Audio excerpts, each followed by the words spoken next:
Talking about the GOAT talk. When it comes to that, what's your opinion? Oh man, what we going by position or where are we at? What are we talking here? Well, they say it's either Jordan, LeBron, and some say Kobe. Which one would you say it is? Or do you Listen, man, or I do don't you think base it off of errors? I've been told that too. okay. I mean, I see where people are coming from with that, but Okay. for me, if some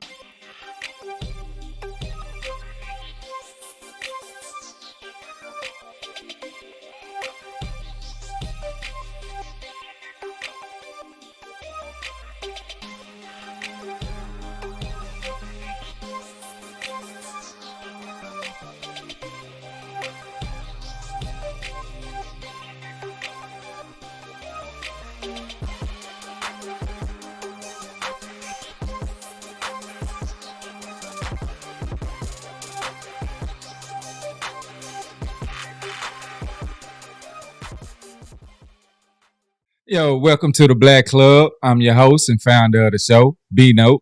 Today I got a special guest with me. He's a former D1 coach turned consultant, mentor, and businessman. He spent 10 years as a collegiate strength and conditioning coach and was the youngest head strength coach in the NCAA at 24 years old. Since then, he's gone on to run workshops, consult for over 35 NCAA teams, including the University of Miami. He's the founder of Edge Leadership Academy. He is Mr. David Kitchen. what's up, my guy? What's up, man? How you doing?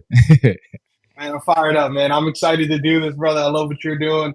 Love the chance to get to chop it up, talk some sports, talk some life. Everything's Yeah, good, man. I appreciate it. I appreciate you being on the show.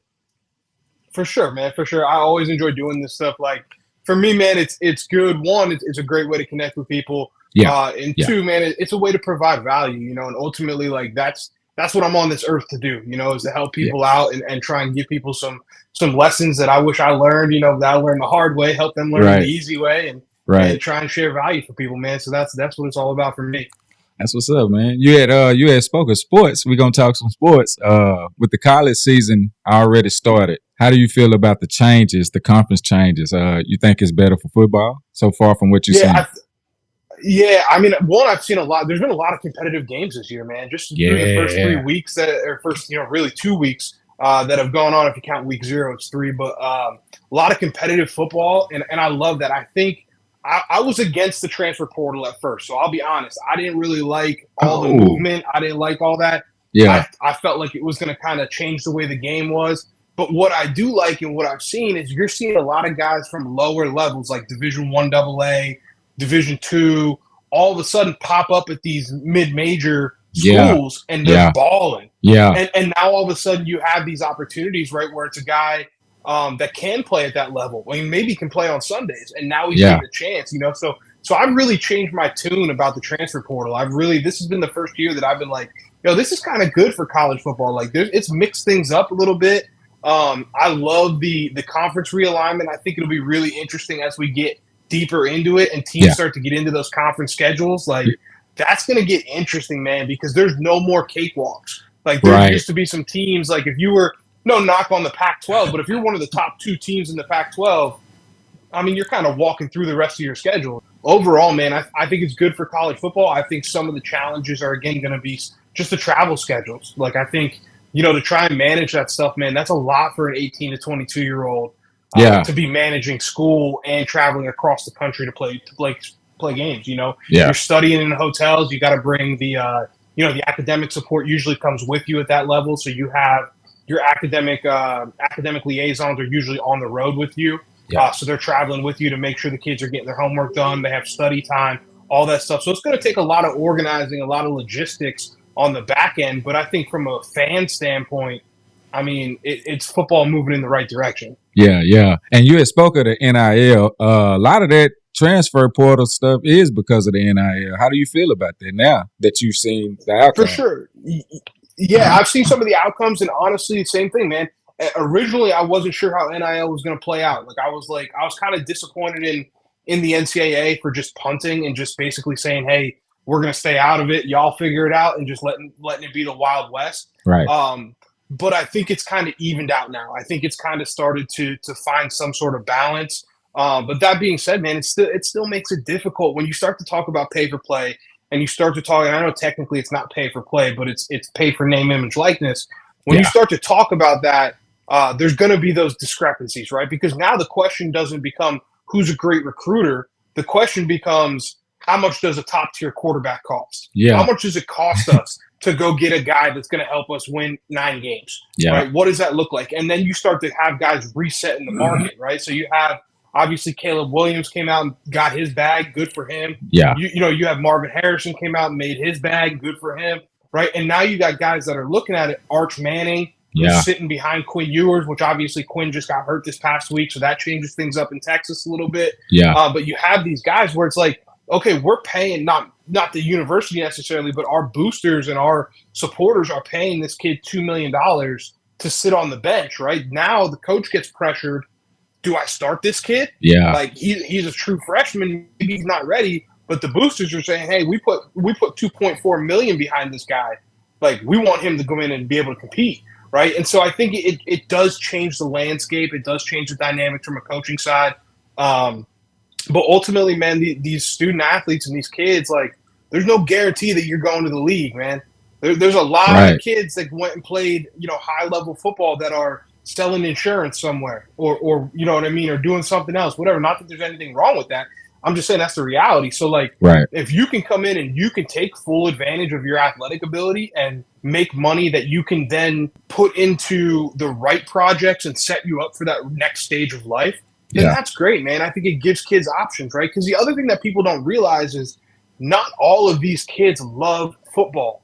Not all of these kids want to be professional football players, right? They feel like they have to because that's the only way that they can get to the money. Yeah. But they don't necessarily want to. Like, there's certain guys that are like, hey, I just want to make enough to help my family out, and then I want to go and have my own career in something else. I want to go do something different. I don't even want to play ball. I don't want to risk, my health. You look at the Tua situation, right? Like, there's a guy, man, I mean, he's got to make a decision for life. And so I think NIL gives the opportunity for these young people to make more informed decisions about what their next step is. It also gives them an opportunity to get exposed to the business side of things before they get to the league, right? Because that's a rude awakening for a lot of kids. They get to the NFL or the NBA or whatever it is, and all of a sudden it's like, hey, listen, like, you're a number, bro. You're an investment. Like that's straightforward, Like, and teams can say whatever they want, but I've seen enough of it, man. They call it the NFL not for long, right? That's what that stands for. And so a lot of them only get 3 years max, huh? Yeah, max, bro. So to get exposed to that early, I think is a good thing, as long as it's done properly. With it going to a 12-team playoffs, do you think that's going to increase the competition? Yeah, absolutely. Needed to happen. Do you think like some teams that get in that ain't really supposed to be in, but because of their record or because they win their conference, they're gonna get in anyway? Yeah, but I think you should get a shot, man. If you win your conference, like, you should get a shot. And if you get beat 56-0, so what? Yeah, you still get a shot at the table. Like, you still, you know what I mean? You got to go in and play, man. And I think that's important because I do think that there are some teams that can compete at that level, right? And I know everybody's on Florida State right now because they're down this year and they've been struggling, right? But if you look at that team they had last year before their quarterback got hurt, it was top 5 team. That team could have competed. Yeah, they could have competed. Yeah, right. And so I think you do have to look at those situations. A couple years ago when UCF went undefeated, do I think they're going to beat a Bama? No, but do I think that they could have competed? Absolutely, right? So I think it's good that we're giving some of these teams an opportunity to come in and see. And at the end of the day, man, I love college football because any given Saturday, bro. Any given Saturday. Yeah. If you get a team, if you're an SEC team and you draw one of those, mid-major, teams that got in, that snuck in one of those group of 5 teams, and you're not coming out ready to play, listen, at the end of the day, man, it's 53 yards wide and 120 yards long. Like, the field is the field, bro. And between those white lines, anything can happen. You know what I mean? And so, and one of the scariest things in college football is momentum. If you give a team momentum and they start to believe, hey, we can play with these big dogs. That's why we'll see like a Auburn that goes 6-6, but they'll beat Alabama, beat one of the top teams, something like that. Yeah. It's belief, man. Yeah. Yeah. Who do you got as the last 4 teams standing from what you've seen so far? So Yo, check out my new store, the Black Club Store. We've got men's clothes, women's clothes, kids' clothes, even got playing cards for you spades players out there. You can even get a Black Club pet bowl for you pet owners. We love the pets too, and we're still growing, so there'll be more to come. You can go to the Black Club website at theblackclubpodcast.com and click on the Black Club Store. The link is also in the description. So head on over to the Black Club Store and get your Black Club gear today. So from what I've seen right now, I think Texas is one. Yeah. I think that's a complete football team. Yeah. That's a complete football team, top to bottom through the roster. I think even with the loss of Quinn Ewers, even with Arch Manning playing the way he played, I mean, that's a great football team. He got some speed I think on Georgia's him. I didn't know he had some wheels like that. Yeah. Oh, he can move. He can wiggle. He had a 67-yard touchdown run. He can play some ball now. So I think they're one. I think Georgia is kind of that sleeping giant right now. I think they're still the best team or second best team in college football. I just think they still have some proof to that they got to put together a resume. Number 3, I would slide Bama in that 3 slot. Yeah. Honestly, man, I think Miami is better than people are giving credit for. I was just about to say I like Cam Ward over there. Yep. Man, he can ball, man. Yeah, he can ball, and they've been building that thing. They've been building it.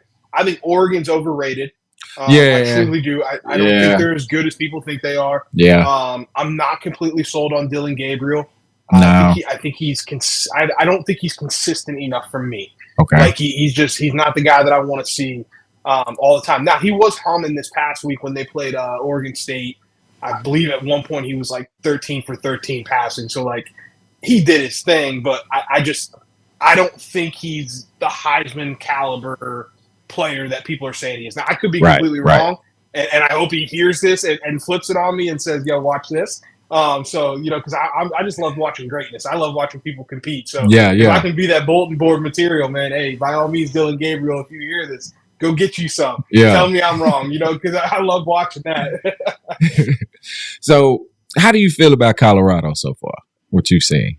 Dude, I want to root for Coach Prime, man. I want to. I want to see them be successful. I really, really do. I like Shedeur Sanders. When he has time in the pocket, he makes NFL-level throws. Good. Yeah. When he's got time.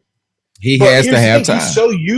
He's so used to running for his life that he takes off, where he takes off too early. Yeah. And it's he didn't necessarily need to run yet. And so I think if they can step their offensive line play up and continue to get better up front, they have an opportunity to be successful, because I don't think there's anybody in college football, including those top 4 teams that we talked about, that have the depth at wide receiver that Colorado does. No, nobody. I mean, they're 6 deep. They're 6 deep, and those dudes can all play. All of them could be a number 1 on another team. Absolutely, man. You got Travis Hunter. You got Horn. You got Wester. The other kid, the kid from Vanderbilt. Yep, you got Wester. You got the kid from Vanderbilt that transferred in. Yeah. I mean, they're 5 or 6 deep. Yeah. Across the deal, they can play football, man. The only thing they need is bigger linemen. That's it. Yeah, they got to protect Shedeur. They got to protect Shedeur, and they got to be able to run the football a little bit. Yeah. You don't have to be Oklahoma running the ball. You don't have to be, even Alabama or any of those teams. You don't have to rely on the run game, but you have to have it a little bit so that you can open up some of those play action opportunities, something to get Shedeur moving, get him in a rhythm, that kind of stuff. Because right now, the only real run game that they have is the bubble screens and the little smoke and mirror stuff to the outside. Right? I'd like to see them be able to do some work up front and get that done. Now, that being said, that's a process, man. Developing offensive linemen, that's a process. That's not a 1-year thing. To develop a 17-year-old kid to be able to block guys like that, it's hard, man. Yeah. Because most of these defensive linemen now, especially these edge guys, I mean, they're special. These edge rushers, this generation of edge rushers that we're seeing they're different. They're different. I mean, you got 6'4", 260, and they run a 4.5. Yeah, 4.4, and they're you know what I mean. They're powerful, they're fast, they're strong. It's not the old days of let's just line up and bang against each other. These dudes now they got a whole arsenal of tools. the kid at Bama, man. He was a freshman, Yeah, and he was playing defensive end and linebacker. Like, come on now, you know what I mean? as a So freshman. you're not afraid. Yeah, you got a defensive end that can play linebacker and cover a tight end or a slot guy. Like, that's a different level of athleticism. Right, right. Did you play sports? Yeah. I played college football. Had the opportunity to play Division III. I was kind of the classic Friday Night Lights like sob story, man. Yeah. So I was highly recruited my junior year. Had the opportunity to be a part of a really good team. Came out of a really good program. Like, we have a couple national championships in my high school. We're still on like the top 15 most wins in the country list. So I came from a program like that, Gatorade National Players of the Year, NFL people, things like that. And so had the opportunity to be a part of that program, played really, really well as a sophomore, and then really, really well as a junior. The only way I was going to college was if I played football. We didn't have the money to send me to school if I didn't, and so and I just wasn't the same player, man. Just wasn't the same. Wasn't the same guy. Didn't have the same explosion. Didn't have the same first step, and so ended up playing Division III football. It was a great opportunity, man. I'm forever grateful to Susquehanna University for giving me a shot and letting me come in and play. But I just never bounced back from the injury. I was never the same guy. What inspired you to get into coaching? So I got medically disqualified after my junior season of college football. So I ended up having 3 reconstructive surgeries on my knee.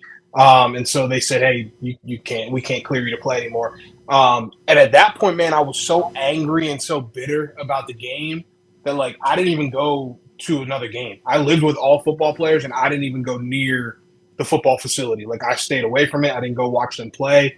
None of that stuff. And then after I graduated, I started selling IT systems, and I was making money. Things were good, whatever. But everybody was telling me, like, dude, just forget about athletics. And I was so lost, man. And I remember a high school coach of mine, and he actually recently passed, but one of my mentors called me and said, hey, man, come help me coach at this high school. Like, I'm taking over this program. They need to be turned around.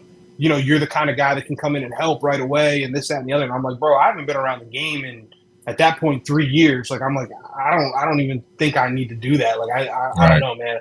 And as soon as I got around it, as soon as I came back and started coaching, I was like, I'm home. And then as soon as the season was over, I remember sitting down with the head coach. And I said, hey, man, I'm going to make a run at this. I'm going to see if I can coach at the college level and really do this. Like, you got me to fall back in love with this game. Yeah. Because for a while, man, I hated football. For a while, I was like, I don't want to be around it. I don't want to watch it. I don't want to nothing, And then once I got around it with the kids again, I got around it at a pure level. You know what I'm saying? Like, they're high school kids. They're playing for the love of the game. Like, and you get this, you remember why you loved it. Before the recruiting offers, before the disappointments, before the hurt, before all that stuff, I got to go back to that place. And then I got to coach, and I got to see the impact that I can have with young men and young women across the country. Quit my job, packed my Jeep, cashed out everything that I had, and I went and I paid. I moved into it was an old high school building that they turned into 1-bedroom apartments. Okay. And it was in a bad area of Pittsburgh, and I went in and she said, we only take cash for rent. I said, no problem. Let's do it. So I locked out an apartment and started coaching at Robert Morris University, and then that led to my career in coaching. So that's how I got back into it. You had mentioned you wanted to make an impact. Seeing the way the Black community is, especially our young boys and, young Black men, when you see the direction that things are going and have gone, how do you feel about that?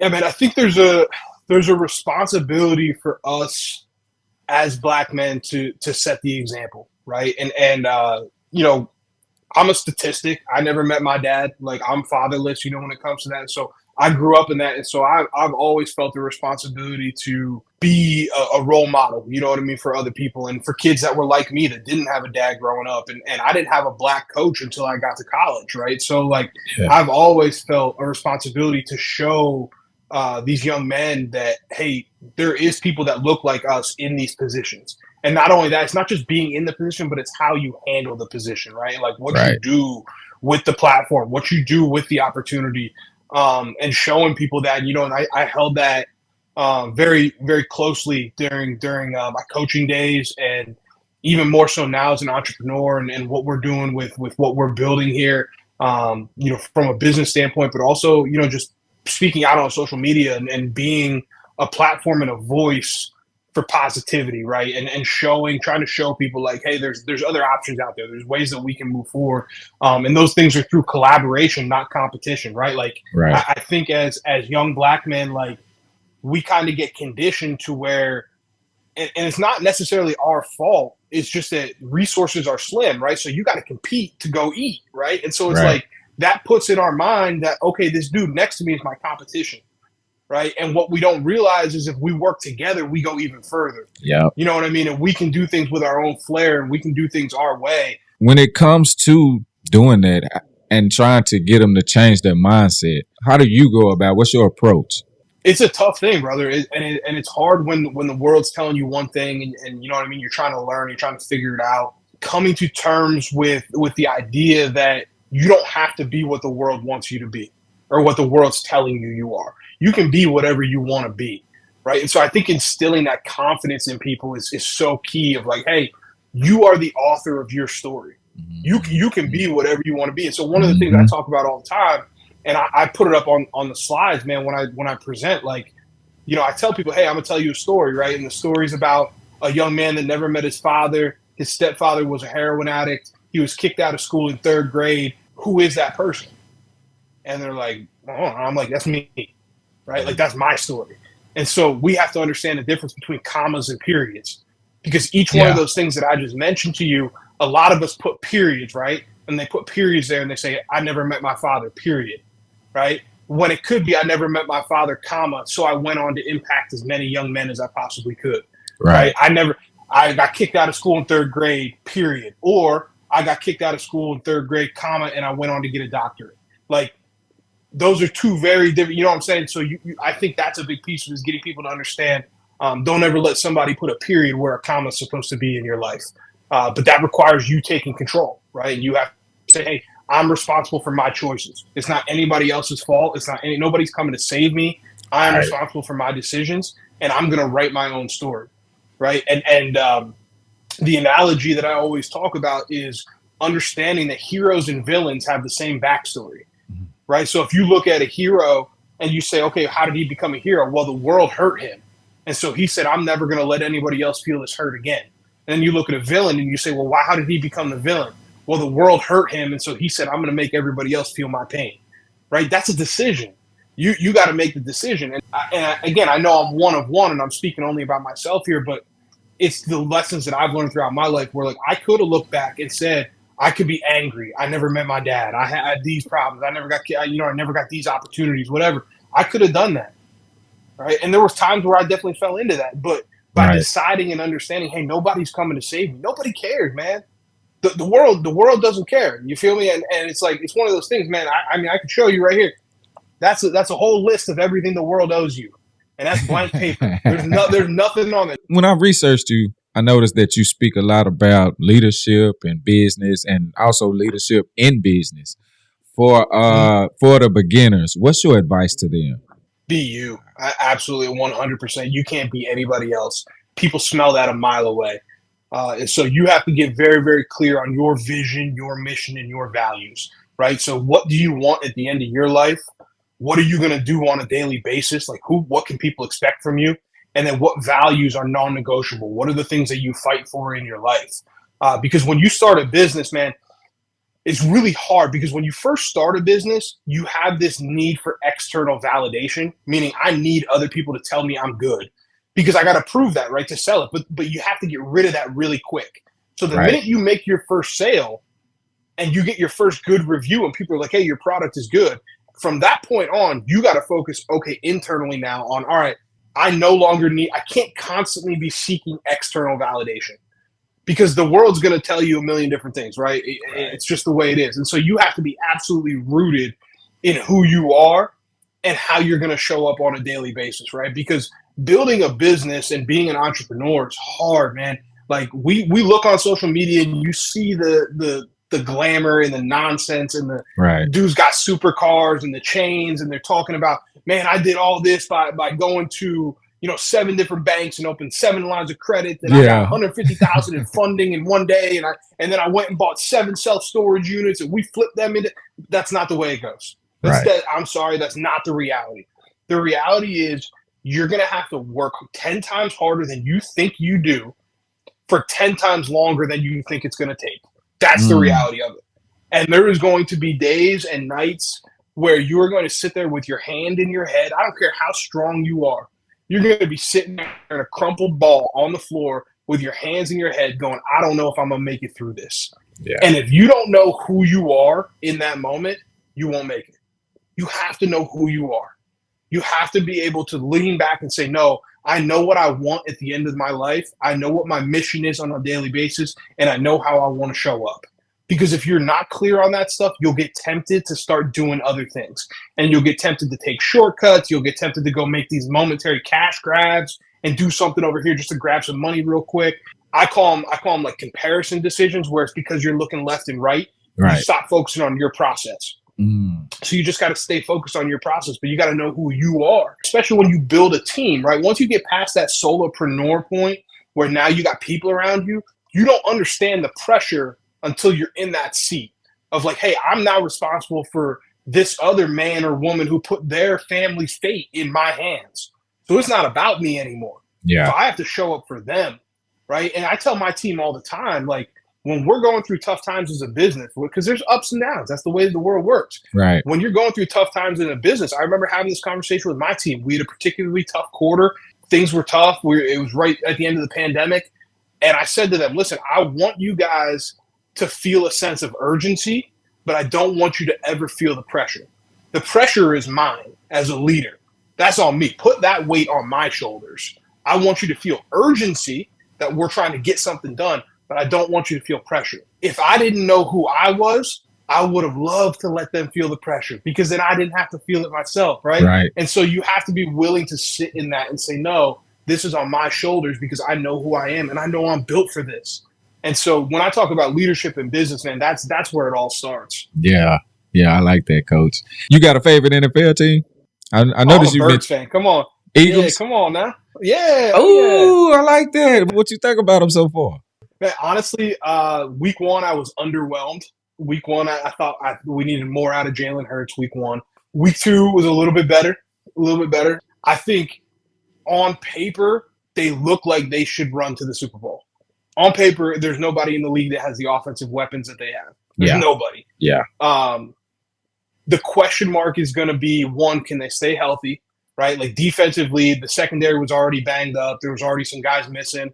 Can they stay healthy on the defensive side of the ball? Can some of these younger guys really step into those playmaker roles, right? Like in the Kobe Dean, Cooper DeJean, Quentin, all those guys. Can these guys step in and really be who we think they're going to be without rushing it, right? Like a guy like Jalen Carter, he had time to develop because he had guys ahead of him that could still play, right? Like he had Fletcher Cox, he's got Brandon Graham. He had those guys around him where the pressure wasn't on him, right? Versus these guys have stepped into the secondary this year, and even the Kobe Dean but on the back end, especially like Cooper DeJean and Quentin Mitchell, right? They stepped in and they got to play now, and they got to be the guy now, because that was the big hole last year. So there's a lot of pressure on them to really be special.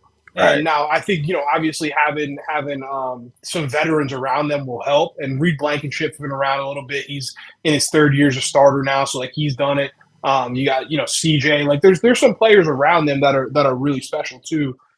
So I don't know, man. I'm excited. I'm optimistic.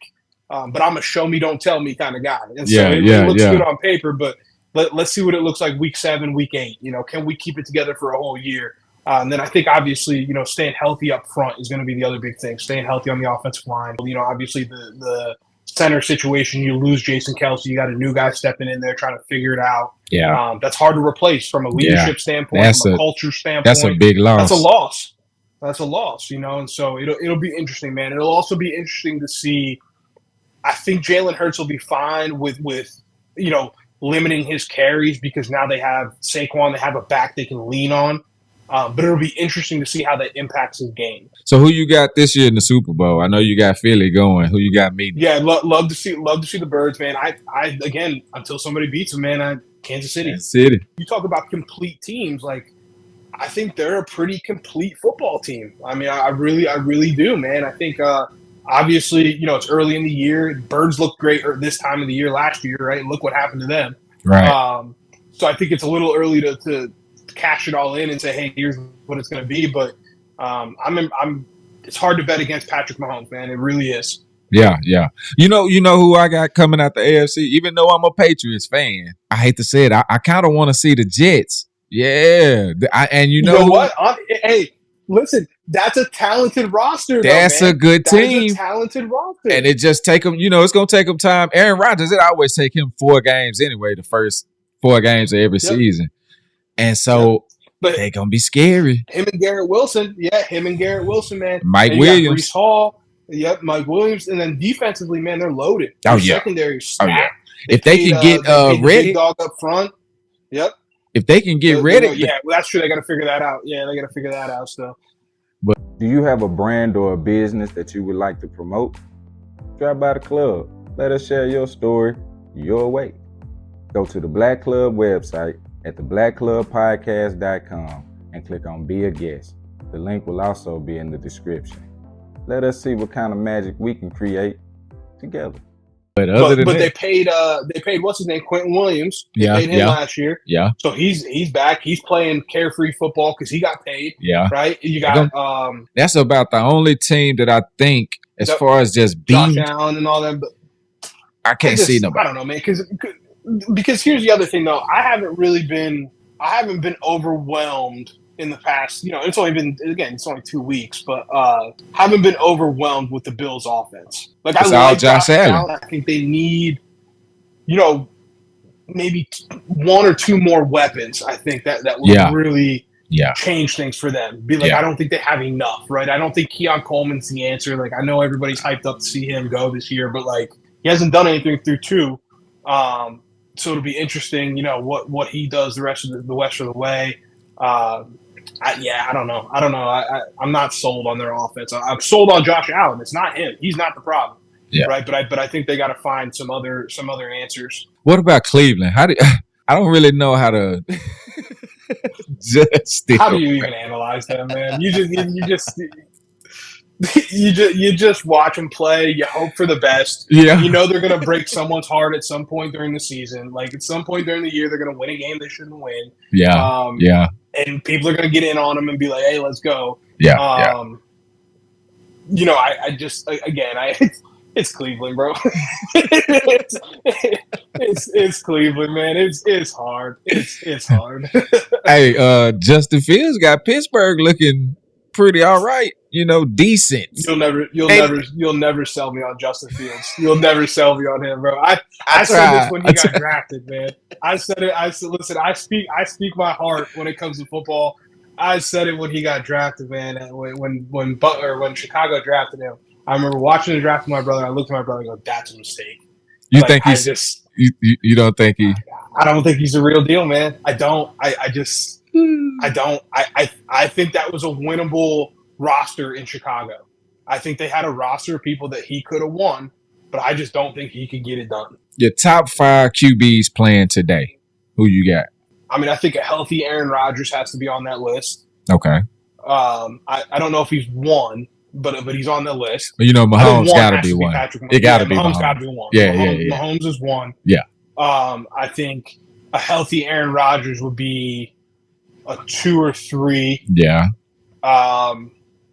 I would put Josh Allen on that list. Okay. I really would. Okay. I think Jalen Hurts last year, beginning of the year, not what I've seen so far from him this year. Yeah. So I think I'd probably have to leave him out of the conversation. Baker Mayfield's playing really good football right now. Yes, he is. He's playing really good football right now, man. I love it. I love seeing it.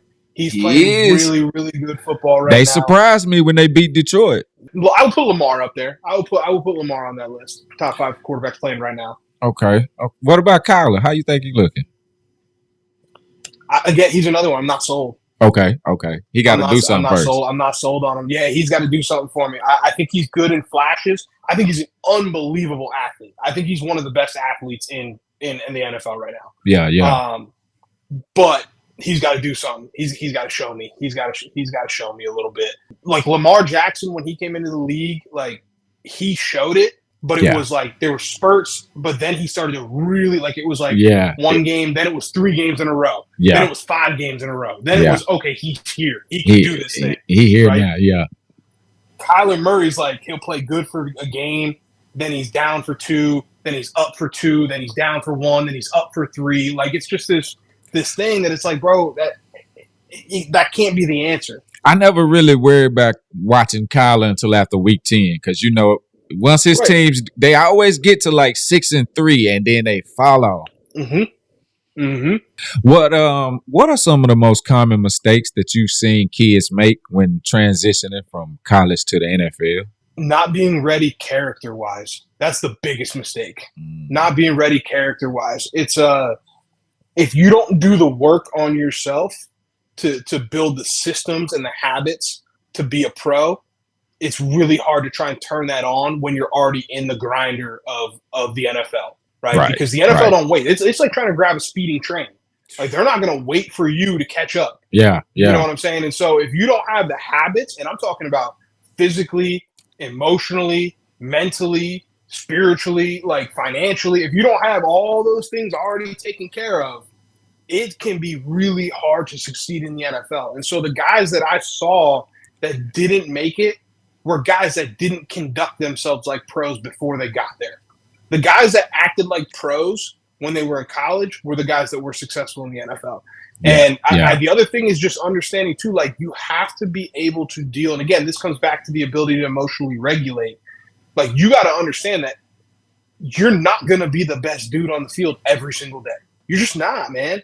You're going, this is the men's league. We're talking about the top 0.1%, right? Yeah. And so can you handle that rejection mentally and still keep your confidence, right? And understand that I now need to be an and guy. So we talk about when we're in recruiting, we talk about and guys and but guys, right? So if you're an and guy, it's a guy that you look at the tape and you say, we'll just talk about a quarterback, right? We'll say he makes great reads, he commands the offense, right? And so in the NFL, you got to become an and guy, where it's like he's a solid receiver, he can do this, and he'll go play punt.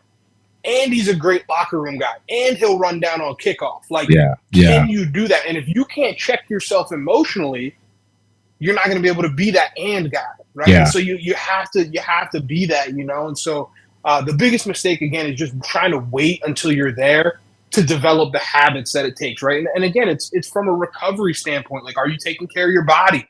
Are you doing the things that you need to do? Are you do you have the right people surrounding you, right? Are you making the right decisions, right? Like, are you able to take advantage of the opportunity that's put in front of you? Because your talent got you there, but your character is what will keep you there.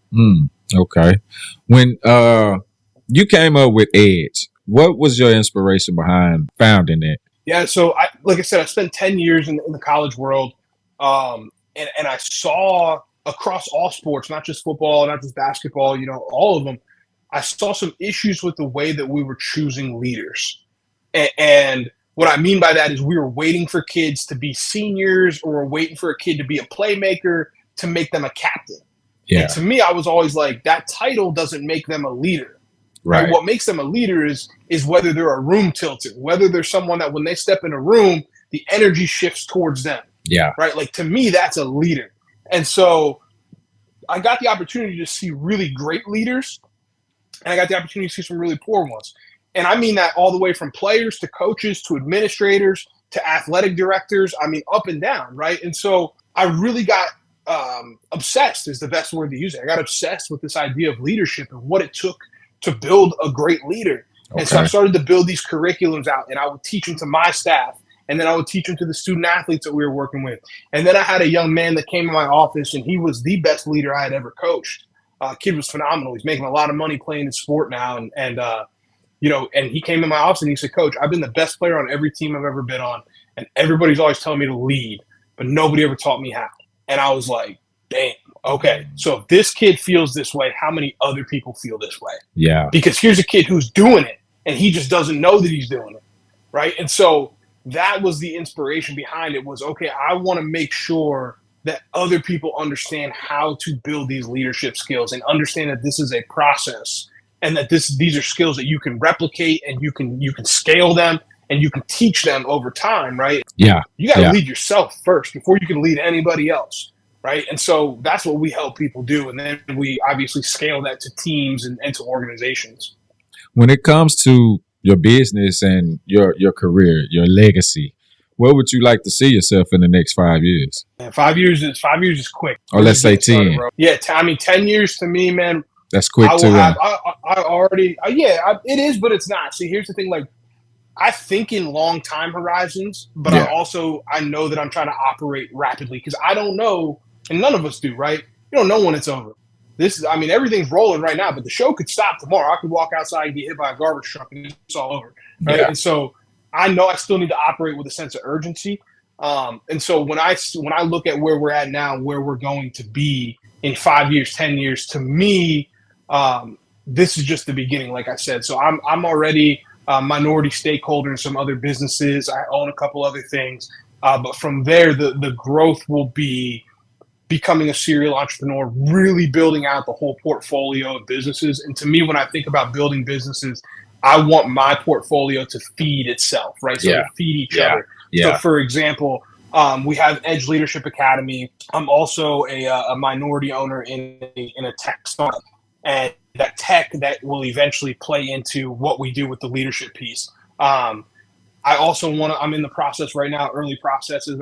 This is a sneak peek for your listeners because I haven't said this in public yet, but we're in the process right now of building out a media company as well, where we'll have a podcast network, we'll have video editing, we'll have all this stuff under our umbrella, right? And so we'll have that. Then we're going to start to open co-working spaces around the country that'll be podcast studios, co-working spaces, leadership coaching, business coaching, all in one place. And they'll be basically like mini masterminds.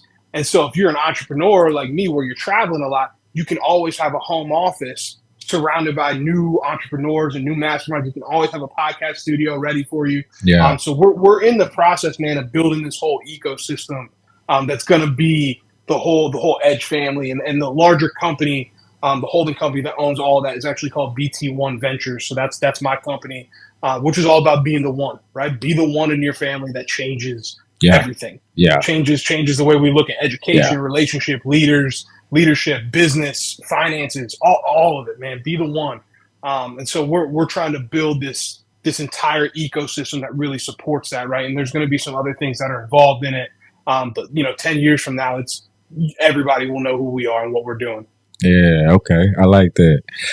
I'm the last one. I'm gonna let you get out of here. I can't let you get out without talking about the GOAT talk. When it comes to that, what's your opinion? Oh man, are we going by position or where are we at? What are we talking here? Well, they say it's either Jordan, LeBron, and some say Kobe. Which one would you say it is? Or do you base it off of eras? I've been told that too. Okay. I mean, I see where people are coming from with that. Okay. But for me, if somebody said to me, "Who's the GOAT?" It's Jordan. It's never been anybody but. Okay. I don't think there will ever be another human that walks the face of this earth that has the competitive nature that Michael Jordan had. It was different, bro. And Kobe is the closest thing we've ever seen to it. Yeah. And I wouldn't even if we're talking about competitiveness, I wouldn't even put LeBron in the conversation. Those two are built different. Yeah. And so, now when it comes to like the best basketball player, if we just say who's the best basketball player of all time, yeah, it's LeBron, right? I think LeBron's the best basketball player of all time. All around. Who's the GOAT? Yeah. Like who's the dog? Like who's that dude? Like if you need a championship, who are you building your team around? Like give me Jordan every day of the week. No hesitation. Like, he's just different, bro. And honestly, second behind him, I will put Kobe, But again, if we're just talking pure talent, yeah, it's LeBron. Like he's different than anybody we've ever seen. He does things that are freakish with the basketball, right? But I've never seen LeBron go through a 10-game stretch like Jordan. Yeah. Right. I've never seen him go through half a season. Like there was half seasons where Kobe was unguardable. Yeah. Like there was half seasons where it was like everybody knew he was shooting. And you can do nothing about it. He still go get 60. Like, what are you talking about? You know what I mean? And it's like that's ridiculous to me. versus like a LeBron, I think he turns it on and off too much. You know what I'm saying? Like, I Yeah, don't think yeah, he's consistent. Well, anything you want to mention you got going on or coming up? Nah, bro, yeah, I mean, other than just, the usuals, man, tap in with us, man. If you want to be a part of a community that's growing, and we're growing quickly. I mean, we're up over 500 people on our newsletter list. We got thousands of Okay, people that are in contact on social media. So if you want to be a part of that, man, come join the tribe. that's Like what's like up. we are people that are fighting to build a great future, and people that are fighting to show up as the best version of themselves. And if you want to have the hard conversations and learn how to really lead yourself and try and be elite, man, join us. Come tap in on social media at Coach D Kitch. Join the newsletter at edgeleadershipacademy.com and tap in with our podcast as well, the Built Not Born podcast. And that's it, man. Come be a part of the party. Already. And that's how we can follow you. How else can we follow you? Yeah, absolutely, man. So social media, everything is at Coach D Kitch. Okay, So every okay. single social platform I'm the same on. Feel free, get in touch, man. And a little tap in for your listeners, a little behind the scenes thing. If you want to get straight to me and not get to my team, no automated messages, nothing like that, I run my own Instagram. So if you touch base with me on Instagram, that is actually me. So if you got questions, shoot them over. That's not a computer. It's not AI. It's none of that. That's me, myself, Yeah, and I. All right, so already. tap in Yeah. on there and let's get this thing going, man. Well, I appreciate the conversation, Coach. Appreciate you stopping by the show. We're gonna have to do this again. No doubt, Yeah, man. yeah. Doors always open, brother. Thank you. Ladies and gentlemen, Coach David Kitches.